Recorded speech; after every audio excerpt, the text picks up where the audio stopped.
welcome to your favorite bookish podcast, Fully Booked and Caffeinated. I'm Kelsey. And I'm Heather. And today we will be discussing and reviewing Dead of Winter by Darcy Coates. As usual, let's talk about our fuel for this discussion. What are you drinking, Heather? I have some hot ginger tea with honey because no matter what I do, I can't get rid of this tickle in my throat. This cough is just taking me out. I've had it for weeks. Yeah, and the winter cough. I don't like it. So I'm trying to self-medicate with tea. We'll see how it goes. TBD if it works. Yeah. I got my Nespresso order today because you know what? Nespresso's so annoying. I had to place another order even though I don't need any coffee because I have to get the holiday flavors before they're gone. Okay. And I'm looking up, hold on, I have to look up the flavors that I got. I haven't tried any of them yet because it just arrived today. Okay. But they have, I love the gingerbread and the peppermint coffee. So I got those. But then if you bought 10 sleeves, you got a holiday pack for free. And so their holiday pack is, they have a sweet almond and hibiscus, which sounds weird. I don't know. And then cinnamon and candied tamarind, which that actually sounds good. Yeah, it sounds like it kind of have like a little bit of a spice. Yeah, I wouldn't buy either of those by themselves, but because they are part of the little holiday package. The little promo. Yeah, I'm excited to try them. And then they have like a festive double espresso. It's just caramel. I think it's just normal. But anyway, I'm a sucker just like every other Nespresso customer. So next time I'll report back on one of those and see how they tasted. Cheers. Cheers. All right. So Darcy Coates is an Australian author who has over 30 novels and novellas. She started self-publishing via Amazon in 2013. And then in 2015, she wrote Haunting of Gillespie House, which sold very well. And it was kind of the start to like an upward trajectory for her. So she started gaining more and more sales once people, discovered that book. And then in 2019, she was approached by Source Books, who bought the rights to her previous ones and now publishes all of her new novels. And if you look at her book list, she mainly writes haunted house books. And I would say at least half of the covers have a house, just like a clearly haunted house on the cover of the book. So she definitely has a niche. Exactly. And of course, we are not reading a haunted house book, but alas. I had a feeling that she was like British or Australian because the way some of the spellings were. Yeah, it wasn't overly European, but there were some parts that were. So on Goodreads, you know how you can ask the author questions, whatever. So two of her favorite classic novels are We Have Always Lived in the Castle, which we reviewed, and Pet Sematary by Stephen King. I feel like these are very generic picks. Yeah. But I'll let it go. One of her favorite current books is Bird Box. And I can't decide if that tells me anything about her or not. So we'll leave that open to interpretation. TBD. TBD. Okay, so this book specifically was published in July 2023. It was a USA Today bestseller, and that's it. So here's... That's all we got. That's all we got for it. So, but I will say, if you go on her website, she has like these little trailers for her books. Oh. But it's not really a trailer. It's just like a 20-second clip of snow.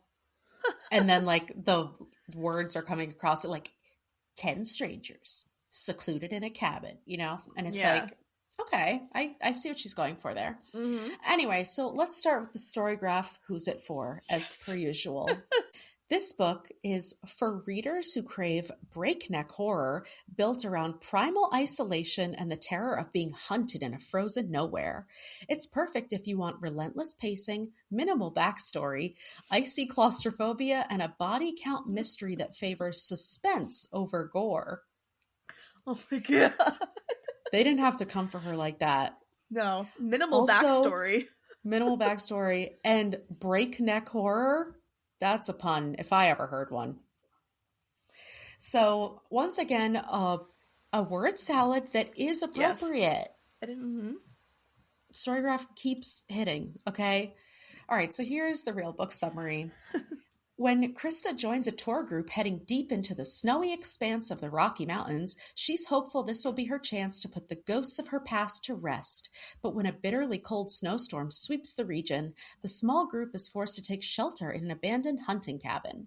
Despite the uncomfortably claustrophobic quarters and rapidly dropping temperature, Krista believes they'll be safe as they wait out the storm. She couldn't be more wrong.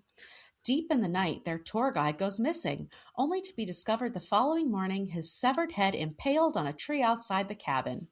Terrified and completely isolated by the storm, Krista finds herself trapped with 8 total strangers. One of them kills for sport, and they're far from finished. As the storm grows more dangerous and the number of survivors dwindles one by one, Krista must decide who she can trust before this frozen mountain becomes her tomb. I do think it's a little weird that they just told us the killer's MO right at the beginning. I know. Okay, I guess they really had to pull you in because otherwise the rest of it just sounds boring. Exactly. So this book actually was not starting out the way I expected. We don't even make it to our destination before the blizzard starts. I know. I thought they were going to be in this lodge. I guess I didn't read.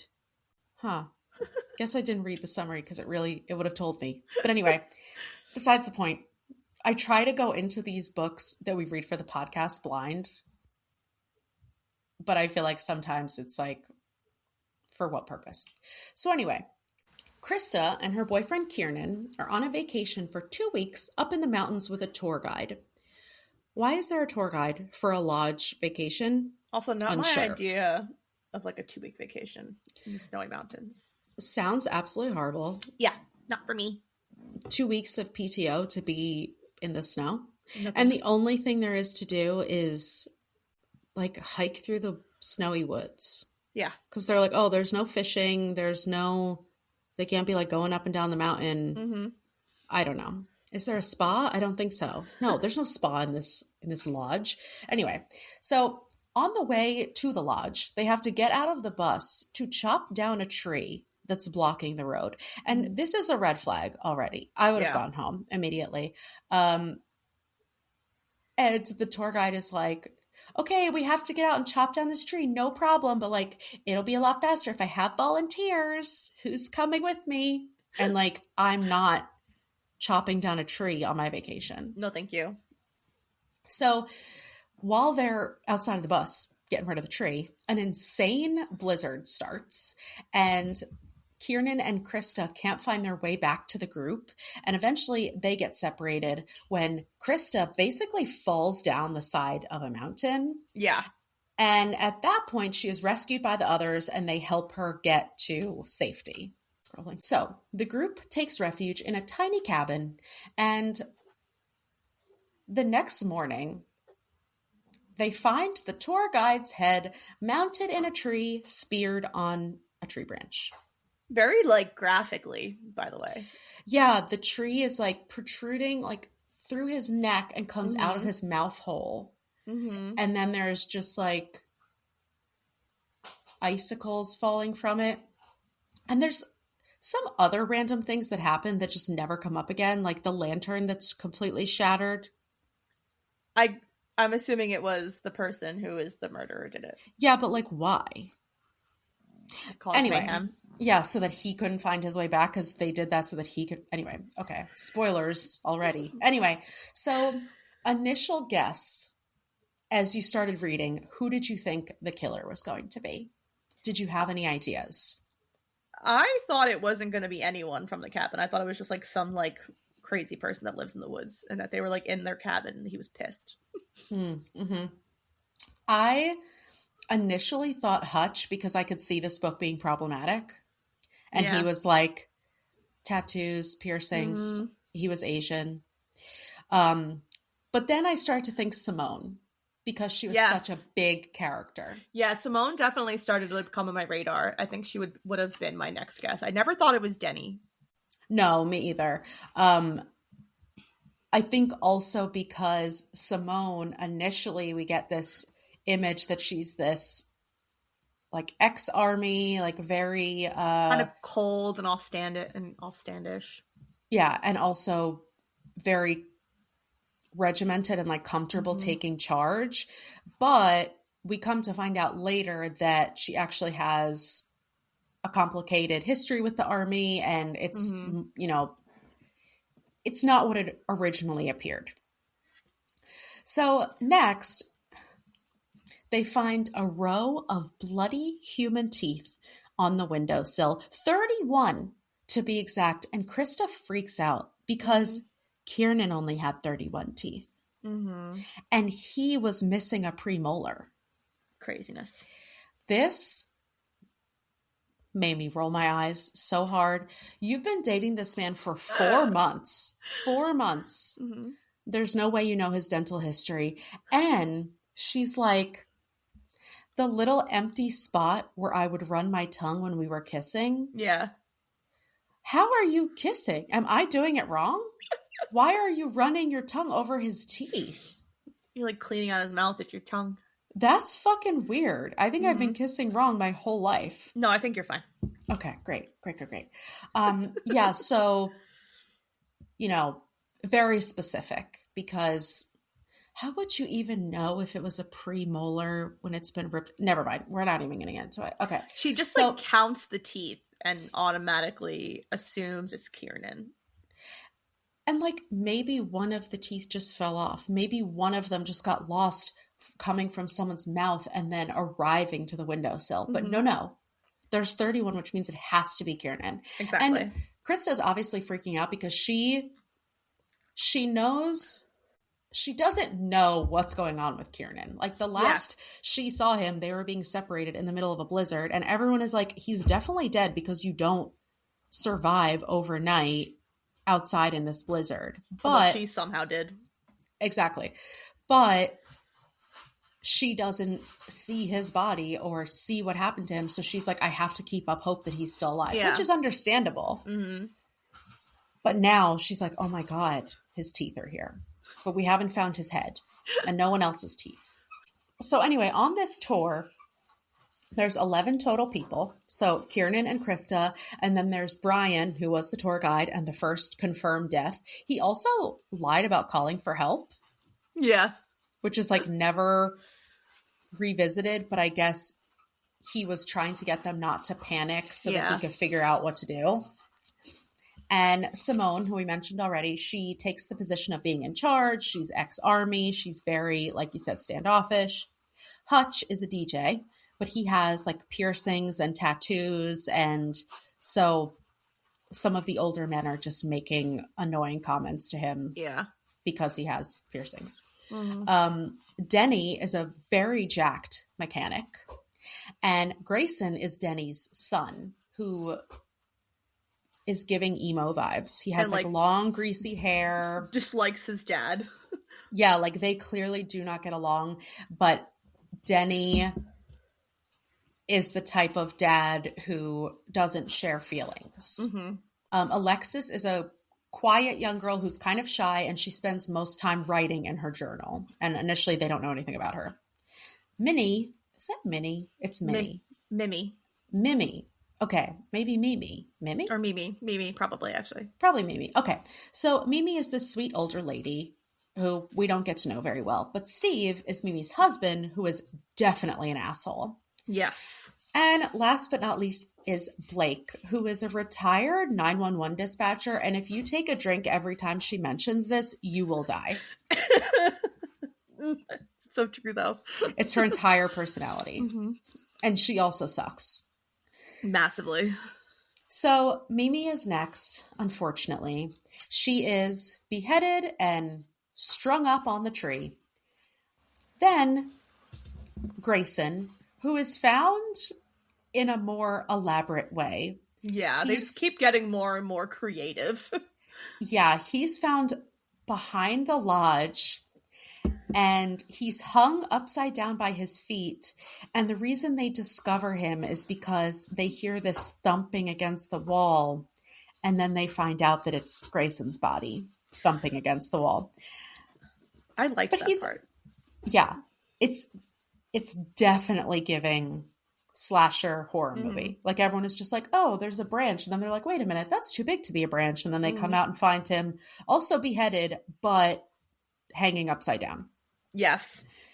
So obviously very traumatic for Denny, who just has to see his son hanging upside down by his feet with no head. But Denny doesn't show emotion because men don't show emotion. Real men, you know? Maybe I do have some stuff about the patriarchy in here. Maybe I spoke too soon. So before Grayson died, he told Alexis that he thinks that his dad killed his mom. Why was he then on a trip with his dad, who he thought was a murderer, is unclear. It almost seems like he was kind of forced to go. That was kind of like the vibe that I got. It was kind of like a non-negotiable. Also, why would this be the trip that Denny is like, this is how I'm going to bond with my son. We're going to be trapped inside of a lodge together. Maybe the wilderness. He thinks the wilderness, it's like a manly thing. He thinks that he's out in the wilderness, it'll bond them together. Like they're going to be chopping down trees, which technically they did have to. So you have a point there. So then we get a flashback to August 8th because Krista won't stop thinking about August 8th. 2 years ago on August 8th, when Krista was driving in a torrential downpour, some young guy tried to pass her, but she hit the petty level and she sped up so that he couldn't pass. And as they're even on the road, she looks into his car and somehow, despite it being 2 a.m. and during a tsunami-style rainstorm, she can see that he's been crying. Mm-hmm. She sees a little red around his eyes and she's like, that boy's been crying. Mm-hmm. But I digress. So anyway, a truck coming the other way hits the young guy's car. He gets catapulted through the guardrail off the side of a bridge where he drowned trying to swim to safety. Mm-hmm. Very dark. Very dark. It turns out the boy's name was Liam, and he was crying. He was only 19, and he'd had a fight with his girlfriend. Mm-hmm. And Krista feels overly responsible. I definitely get this. I would feel semi-responsible if my pettiness while driving led to someone dying. Yeah. But she says she, quote, stole a boy's life. I mean, she didn't because it was his choice to do that. Exactly. Like, you didn't because he was going to get himself killed driving that way anyway. Yeah, like, granted, maybe because she was petty and, like, wouldn't let him cut her off, it possibly could have hindered the accident from happening, but who's to say he wouldn't have died further down the road? Mm-hmm. Because of how recklessly he was driving in this tsunami. All I'm saying is her therapist didn't help her with the guilt that well. But we find out that Krista was basically destroyed by this. She quit her job. She stopped leaving the house. She spent all of her savings and was just wallowing until she met Kiernan, and he has changed her life. And although they don't seem compatible at all because they are complete opposites, that's why she's so desperately looking for him and wanting him to be alive. And also that she feels so responsible because to her, Kiernan is this amazing, positive guy. And if anyone should deserve to die, it shouldn't be him. And so now she also is dealing with the guilt of surviving while he is potentially dead. Yeah, but it's also like, why? Like, I understand, like, she thinks that he shouldn't deserve to die, but what about the other people whose lives were taken? She's very, like, Kiernan-centric. Like, she's holding him on this pedestal. 100% she is. And I guess because she has this strong trauma response that she's like bonded to him because she feels like he saved her, and because they did get so close so quickly. Like Yeah. they'd only been, can you imagine only dating for 4 months, then going on a 2-week vacation No. to an isolated lodge? It sounds horrible. That's psychotic. You're signing up for your potential murder. Exactly. With someone you barely know. Yeah. But she does know his dental history, which is important. So she knows something. She does know something important. Yeah, so I completely get what you're saying. Like, she doesn't really stop to mourn these people who are being brutally murdered. Not that she knows them, but like this is a very graphic and horrible way that they're dying. And she is starting to get close to some of them as the story is going on. So yeah, that's a really good point. But anyway, back to the present. Alexis approaches Krista and decides to trust her because Krista's frostbitten fingers are her alibi. I would also argue that Krista could never pull this off. Yeah, no. Truly. Absolutely not. She is such a freezer in a bad situation. Yeah. Every time that something crazy is happening, she completely freezes. So Alexis tells Krista that she knew a killer would be here because Alexis's sister Janet was murdered, but it was made to look like a suicide. And she was internet sleuthing and basically trying to like regenerate more interest in the case and get the cops to take it seriously again and get them to, because originally it was considered a suicide and like the case was closed. So they did agree to reopen the case because of her persistence. Yeah. But they weren't getting any new information, so it didn't really matter that they reopened the case.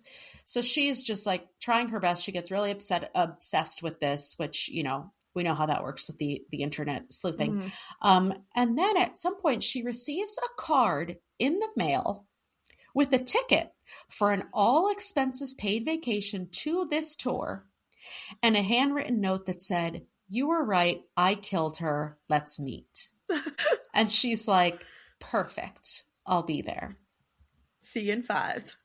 All I'm saying is, I don't know how close these sisters were. I can't relate. But she really said, I'm just going to go to my death to this secluded lodge. Seriously. Okay. So shortly after this, there's a blackout and a tussle where Alexis is attacked. But she's still alive, though barely, and she's basically just unconscious. And they keep her comfortable enough, hoping that they'll get out of this alive shortly. Which, by the way, no one is coming for them. No. They know that no one has called for help. There's no way to contact the outside world. They're fucked, basically. Yeah. They also have no food. And it's like barely talked about, but okay. So the rest of the group finds the owners of this hunting cabin in the shack out back, very dead. Very dead. Cut up with bones and pieces of their bodies missing. Why? I have a lot of questions. We'll get to it. Great. Okay. So then, through some conversation after this absolutely harrowing experience, they find out that they are all related to the car accident that occurred on August 8th. I should have known. I should have seen this coming. I mean, she kept like bringing it up, but like I couldn't understand how it was going to come into play. But obviously now I do. Yeah, and then I was like, oh, I see what you did there, Darcy. I see what you did there. So basically, Steve was the truck driver who ended up hitting Liam's car. His wife, Mimi, was with him in the truck. Hutch is the man who stopped right after the crash and tried to find a way down the embankment, but was unable to. Also, when I first read this, I was like, this is unbelievable because he was a man wearing a suit, but then I remembered that he's a DJ at weddings. Yeah. So and like that would also explain why he's out late. Exactly. So she did cover all the bases here. Blake is the one who answered, because if you didn't know, she used to be a 911 dispatcher. That's new information. It is new information, but it's the whole reason she's here, because she answered and ignored the 911 call. That's comforting. So fucked up. And the way she talks about it is so forcibly nonchalant because she knows how horrible it is. Yeah. But like doesn't want to deal with that. Simone worked for the company that fished the car out of the lake, and Denny was the mechanic who serviced the truck that Steve was driving. So this means nothing to them because they're like, it's so obvious that this means that someone is out for revenge, right? Yes. But they just kind of coast right past it. And, I don't blame them because people are dropping like flies. Yeah, okay? And there's really no resolution. Exactly. They're just like, okay, at least we know why we're connected. Anyway, next. So they're obviously on high alert, but they're no closer to figuring out who did it. Until Krista hears Simone get up in the middle of the night and follow Steve. So Krista's like, I've got to follow them and see what's happening because we're not supposed to split up. She catches Simone in the act of pummeling Steve to death with a rock. That I did not see coming either. Me either.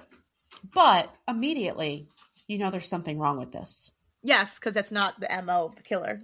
And someone who's been this methodical and careful so far.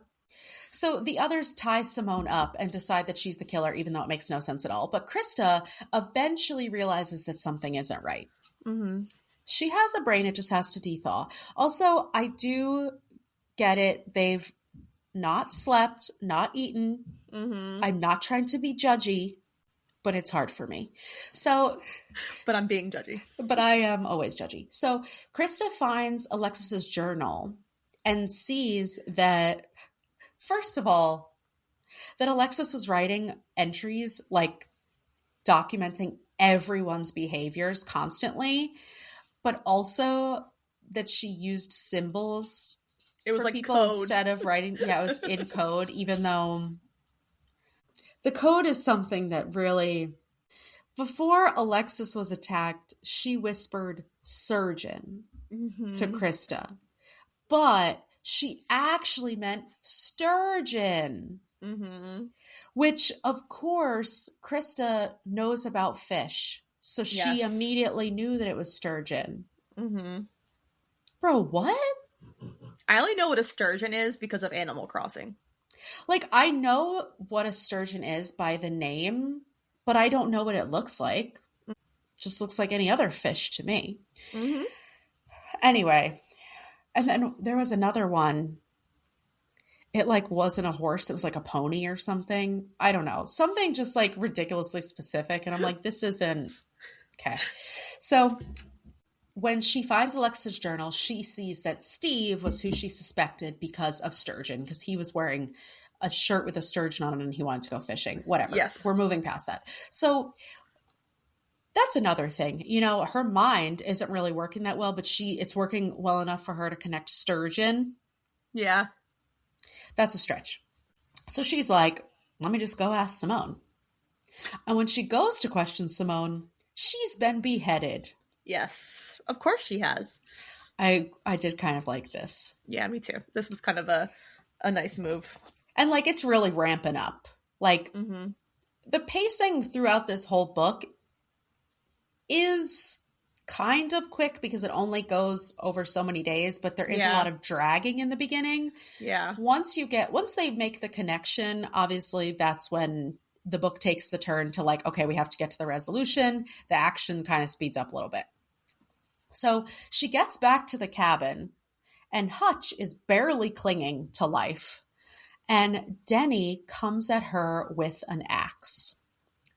She escapes into the snow and runs at a full sprint for approximately an hour and a half in the snow on no sleep and no food. Okay. And doesn't fall into any ravines. doesn't fall into any ravines, and Denny is like 6'5" and jacked and swinging an axe. Anyway, so she heads for the lodge because I skipped it because it doesn't matter. There's this part where she's standing on the roof and she sees the lodge in the distance. She's like, I have no idea how far it is, because like when you're in the mountains, you don't know. You have no idea. She's like, it could be 2 hours, it could be half a day, it could be 3 days. Who fucking knows? So, and like it's been blizzarding, so they haven't been able to see anything at all. And it was just like a brief lull in the blizzarding. So she heads for the general direction of the lodge, finding Blake's dead, beheaded body on the way, positioned to point toward a hole in the rock wall, which sounds so ridiculous, but if this was in a movie, it would be a good visual. So, okay. And she has to like hop over Blake's head to get into this little cave, which another thing could never be me. I would turn around and let the axe take me. I'm not going into that little crevice in between the rocks. My claustrophobia could never. Yeah. Plus, like, you don't even know if it's a dead end or not. And I'd rather die out in the snow than in there. I don't know. It's too much. So it ends up funneling her out right by the lodge. And once she makes it there, they have a little cat and mouse chase where Krista finds the generator and is able to turn it on and make a call for help. So she calls 911 and gives them the entire rundown. Every single person's full name who's been killed, Denny's full name, who is the killer, et cetera, et cetera. So then she's like, okay, I have to get out of here because I'm going to get cornered. And it's a pitch black labyrinth. Yeah. Basically like a hotel. And she doesn't want to get trapped on the second or third floor. So she's like, I'm going to make it to the front door. I'm going to escape to the front. I'll hide under a tree and just like wait for help to come. So she finally makes it to the front door and she's about to escape when none other than Denny's head comes rolling down the stairs to her feet. Again, like I love like these moments in the book that were like so good. I loved this. And as soon as she says she hears a noise on the stairs, you know what's rolling down those stairs. Loved that. So when she looks up, surprise, Kiernan is alive. So he's not dead. So Krista is obviously overtired because she runs up and hugs him before she puts the pieces together that Denny is obviously not the butcher as she thought, because his head is kicking around by her feet. Yeah. And that Kiernan has just been hiding out in the lodge this whole time. So turns out that Kiernan was none other than Liam's brother and has been planning for 1.5 years to get revenge for the accident that ripped apart his family. When Liam died, his dad took his own life with a shotgun, and his mom suffered a psychotic break and lives in a care home where she barely recognizes Kiernan. So it did tear his family apart. Yeah.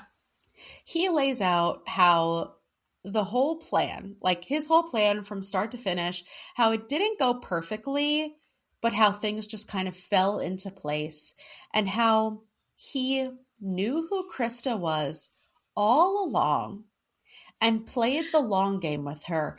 But in a way, he was happy that Liam's death had ruined her life. Yeah. He was like, you know what? I was always going to do this to you, but it made me feel a little better that your life was also ruined by his death and that you were feeling guilty, et cetera, et cetera. But that wasn't punishment enough. I still had to do what I got to do, you know? So at first he was killing everyone involved privately and making it look like natural causes, which I think he said there was 3 total.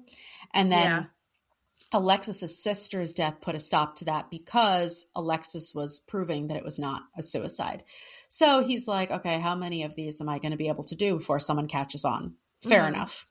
So he decided that he had to plan this excursion. And he sent out the tickets. Where does Kiernan get the money? besides the point. Okay.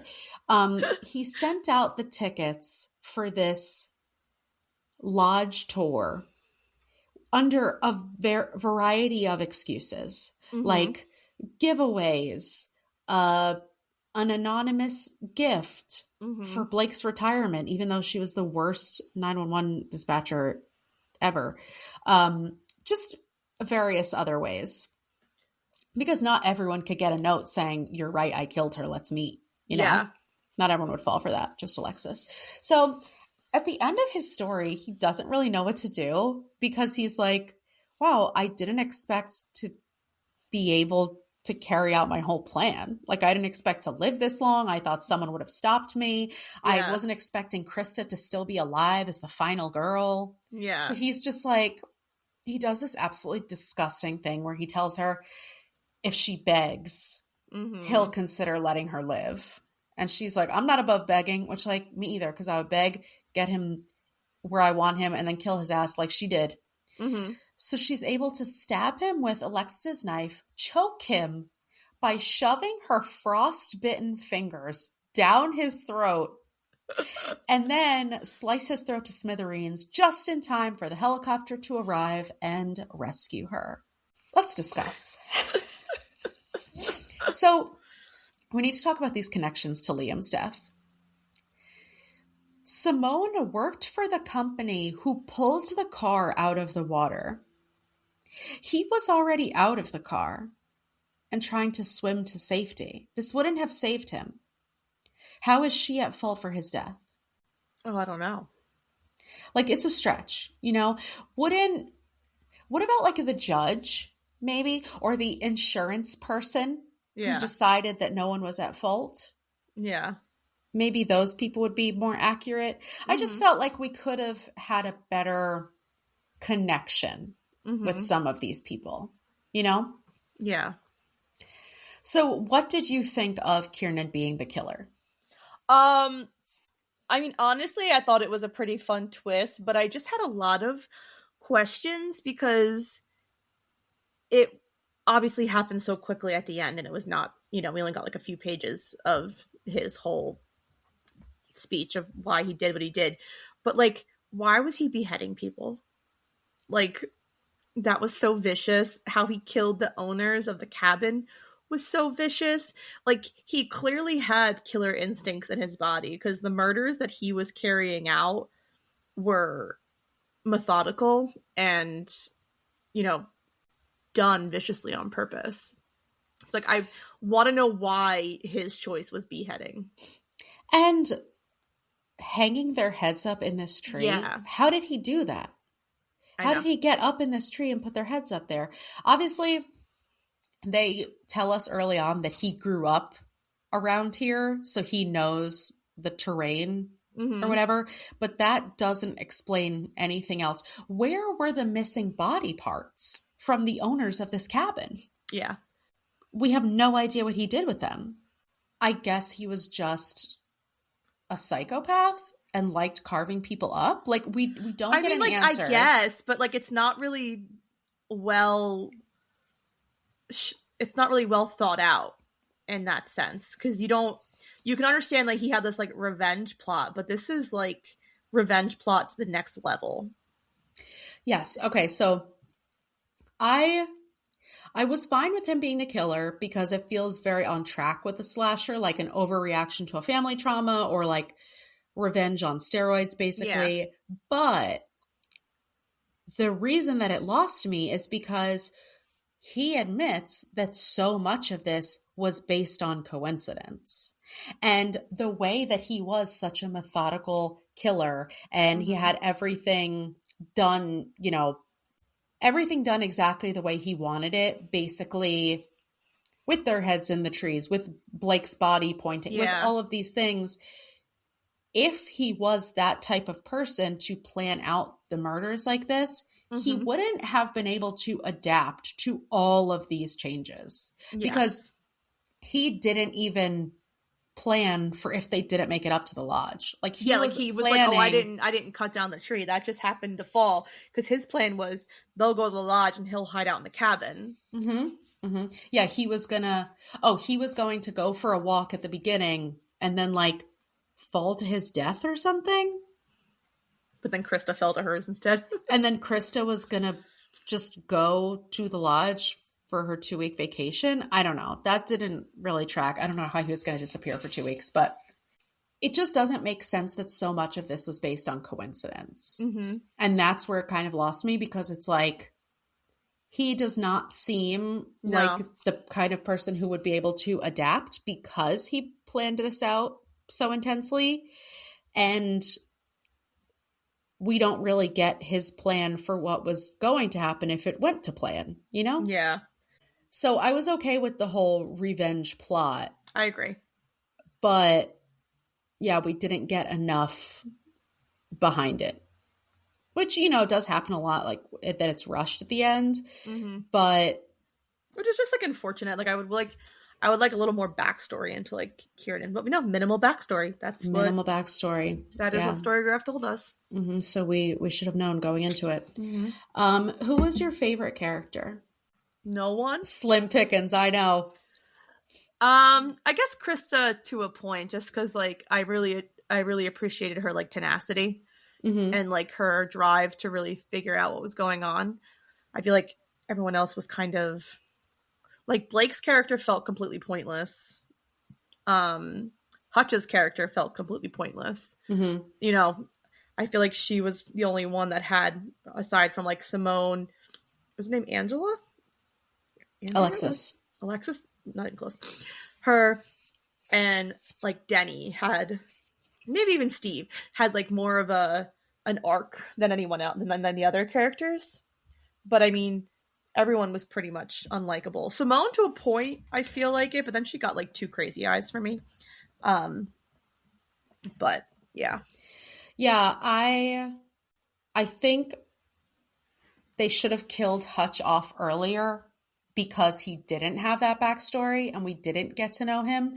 I would say he was probably my favorite because he had like some instincts to take care of the rest of them. Yeah. And he wasn't like outwardly shitty. And yeah, Simone, like I really started to dislike her when she was screaming at people and I'm gonna hide the weapons, you know. It's like, okay, but and like threatening people, and it was just a little dramatic. Like, if there's a killer on the loose, you're not taking my weapon. Mm-hmm. So who was your least favorite character? I mean, obviously Steve, because he was like a dick and he was just the epitome of normal Republican woodsman. Mm-hmm. So yeah, he was, you know, awful. He's like, oh, you're in the army? Do you know this person X, Y, and Z? Like, do you know how fucking big the army is? Do you think I know your family or your friends that were in the armed forces, sir? And then when he started using it against her and being Yeah. like, oh, you were in the army, you shouldn't be acting like that, you shouldn't be saying that, you should know better than that, blah, blah, blah. First of all, who the fuck are you? I You mean, I weren't don't in the blame her army. for killing him. Yeah, I would have done it too. Also, Mimi deserved better.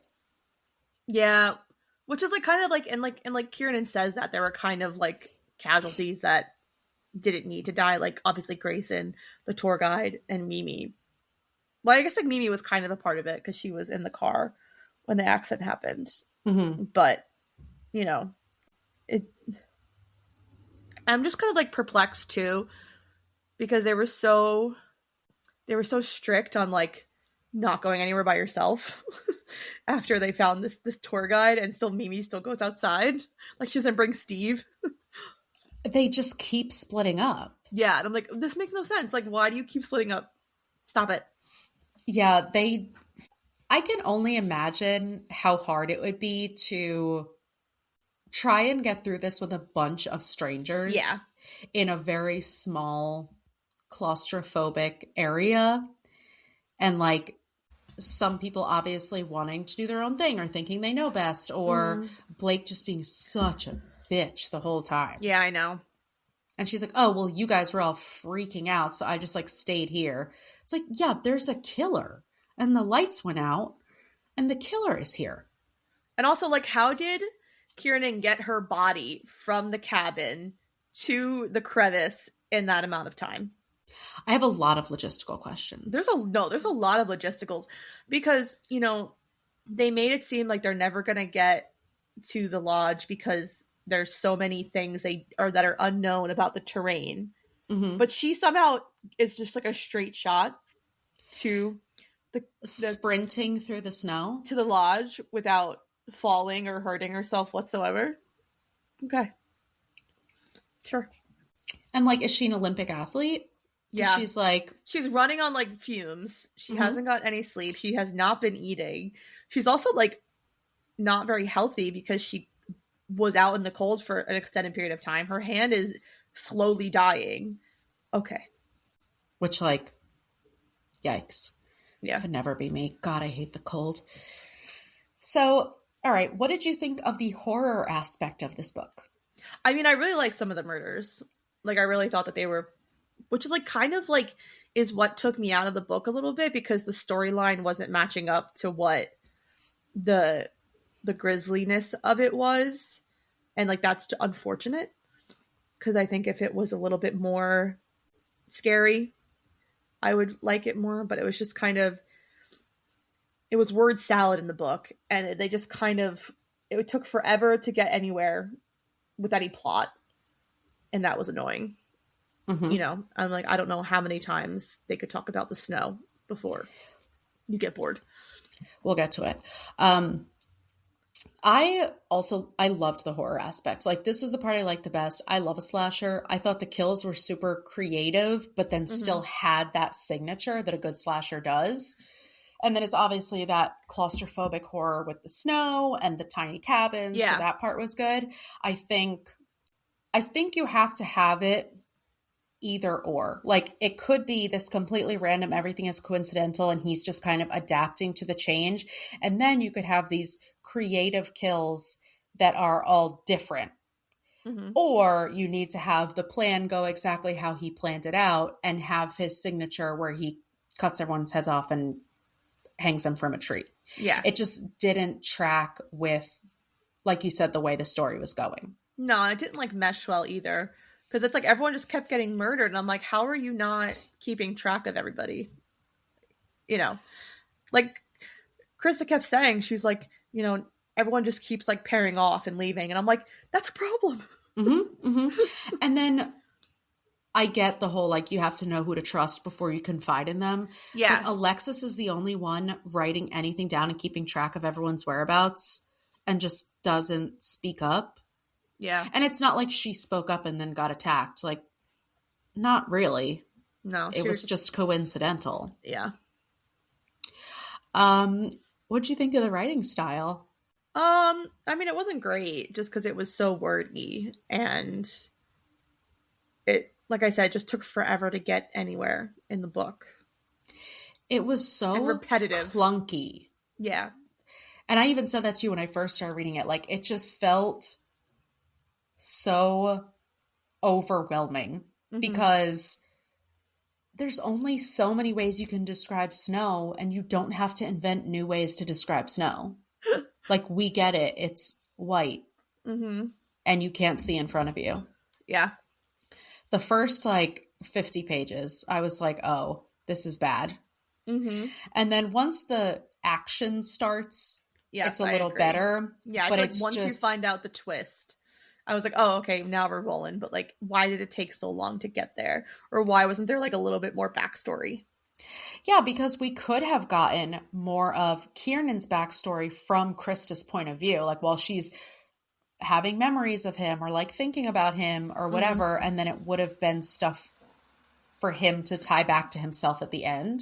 Yeah. So it just felt like that time could have been used a lot better because none of the characters were fully developed and none of them were likable. Yes. All right. Anything else you want to discuss about it? Well, I think it's interesting. The one aspect that I did like, but again, it wasn't really well executed, is that this is such an example of you really don't know who you're with situation.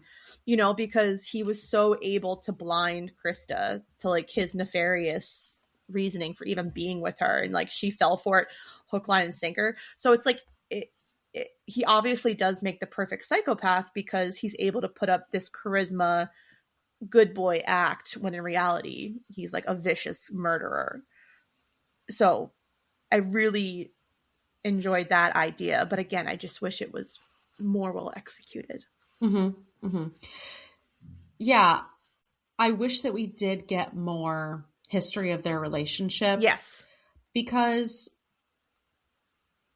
what was it that made her think that this man was going to propose after 4 months? I know.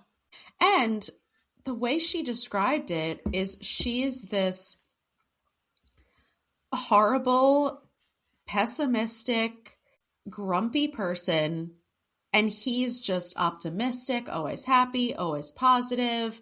And it's in like my black head, cat, golden retriever. but it's like, what did he see in you? And we know as the reader, but like, that didn't raise some red flags? Yeah. I don't know. But I do like stories where obviously the one character, you think you know them, and then obviously something like crazy happens. You're like, holy shit. And I didn't mention it, but there was that twist where they found a body that they assumed was Kiernan's body. And she did do a good job, the author, of tying up those ends, because Krista's like obsessed with Kiernan's hands. I don't know. Krista's kind of weird. Yeah. She has a really good attention to detail of people. She does, but she didn't know she was dating a killer. You know, like she was too detailed. You know what I mean? Didn't see the big picture there. I think it was more physical appearance detail. Yeah. So she was obsessed with his hands, and Kiernan knew that if she saw the dead body's hands, she would know it wasn't him. So he shredded the hands up. Which that was cool. I will admit. That was, yeah, like, so she did cover these bases, which was smart, and kind of let us know early on that him and Brian were similar in like stature and stuff. Yeah. So I did like that a lot of these loose ends were closed up or whatever, but I also think it could have benefited the story to keep Krista thinking that Kiernan was alive too. And kind of like keep that in the back of her mind, like that she needed to keep going out and looking for him, or she, you know what I mean? The moral of the story is Kiernan needed to go to therapy. Clearly, instead of blaming all these people, like, why don't you why aren't you blaming your brother that made an idiotic decision while driving? You know, like, that's what sucks about these young drivers, especially in like today's time and age. There's so many young kids that are just losing their lives because they're just like joyriding. They're just being reckless. They don't give a fuck about any of the other drivers on the road. And it's like, so you're not only endangering yourself, but you're also endangering people surrounding you. Like, he could have killed other people aside from himself. Yeah, like if that wasn't a truck coming the other way and it was just a car, that person could have died too. Yeah. So it's just like, and like, I understand Krista could have swerved and she could have run off the road. Like, it's just, you know what? Maybe if Liam had some therapy, that he could go and talk to someone after him and his girlfriend got into a fight, so then he wouldn't be driving like an absolute monster. You know? Yeah. Therapy could actually stop a lot of horror movies before they're created. You know Agreed. What I mean? And Therapy's true crime. great. But anyway, yeah, I think that did bother me that some of these people were so loosely attached to this. Like, it made no sense. Yeah, like it. Like, Denny is murdered because the brakes were faulty on the truck. I'm like, what do you mean? If he's driving like a tractor trailer and it's coming at the road, it's not gonna be able to fucking, because the emergency brakes didn't go. Like, still, you have a kid that's speeding down a highway, that they're gonna crash on a very narrow road, and like, it's 2 a.m. and raining, and Hutch was trying to climb down the embankment to save him. So like, so like, you're murdering him because he was unsuccessful? Yeah. Okay. Yeah.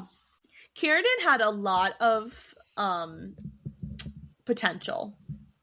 And I think that if the story was rewritten and a lot was changed, it could be really good. Well, that's another thing, that if we hadn't jumped into the story so quickly, because that's why I was kind of shocked that we start with this blizzard and immediately Kiernan and Krista are already split up. Yeah. Because obviously at that point we didn't know that Kiernan was the killer, but Krista is our main character. It's weird for her to be separated from her partner immediately. If we had had a little more development at the beginning, instead of just like seeing them together, like maybe getting even a little more interaction between them and the other people. Like it was just very rushed to get everything started. And any of that would have given us more backstory. Yeah, like I thought it was weird that he was like just trying to leave the bus and like a snowstorm was coming. I was like, why? And they're like, don't go far. And he's just like, no, it's fine. We'll just walk for an hour up this mountain and then get lost. I know. How inconsiderate. All right. Anything else you want to discuss before we get to our ratings? No, I think that was everything. I just want to say that this is the first episode in a while where we haven't had some very dark social issues to talk about. I mean, I'm sure we could have pulled some out of this, but I was trying to be lighthearted with a slasher. So here we are. End the year on a nice winter slasher. Exactly. So our rating scale is head ornaments mounted in a tree. Oh, I like that. Merry Christmas. It's very festive. Yeah. So how many head ornaments did you give this book? I gave it 3. You know, didn't love it. Didn't hate it. It was just kind of like middle of the road. Had potential. Didn't need it. What can you do? Yeah, I also rated this 3 head ornaments. I really liked the horror and slasher parts. Like, really, really liked them. And I was fine with Kiernan being the killer, but the writing just did not do it for me. Yeah, it wasn't like very slasher-esque either. It just felt like a different book. Like a different vibe as to what she was trying to portray. And even Krista wasn't written as a final girl. No, she wasn't. So that lost a lot of potential too. Like I knew obviously she was going to live because she was the main character of the book, but like her character arc didn't really give final girl. Agreed. Yeah, and there weren't any other likable characters that I was rooting for, which you really need that. Yeah. Especially when people are dropping like flies. Agreed. So I didn't hate it, but I definitely wouldn't recommend it. No. All right. Well, we're ending off the year with a nice snowy slasher. And next month I'll be back to talking about the patriarchy. Okay. Oh, yeah. Well, that's all we have for you today. If you like what you heard, please make sure to follow, subscribe, and rate and review the podcast on whatever platform you're using. If you have any book recommendations or questions for us, you can email us at fullybookedcalfpod@gmail.com. Also, be sure to follow us on TikTok and Instagram at fullybookedcalfpod to see our upcoming reads. Thanks for checking us out, and remember, if you need us, we're fully booked.